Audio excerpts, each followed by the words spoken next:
这个月初3到2风台，家人的威德病院是有吐沫灌入去，说讲这回是赶紧用杂水绑甲沙包挡水。也若是真正有大片的土石崩落的新丰街山壁，这阵是事先用篷布盖起来。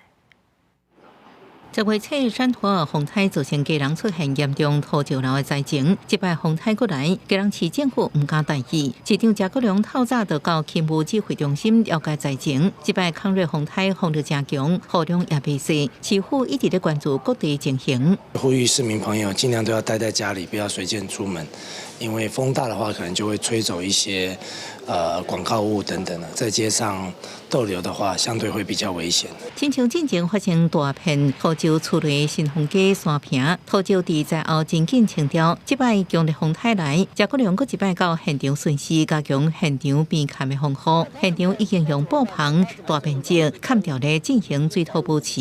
应该是，伊就可能较入大。另外，亲像顶一摆雨土水造成灾害调河街顶地，住户也做好防灾准备。亲像威德病院顶一摆雨土水灌入，这摆病院用洞帮沙包来防水做好准备，一点都唔敢代意。基隆市政府已公告警戒区域，提醒民众切勿前往岸际及港区从事观浪或其他水上活动。经劝导不离去者，将依灾害防救法收证函送主管机关裁罚。外木山的海边风影正大，海巡兄弟辛苦冒风雨出来巡逻看道。海巡署也加强家人和平岛北海花顶地看道，呼吁民众唔通伫风台天，佮冒险到海边看海景。若看道无必听，会依法上班。相关研发25班。记者综合报道。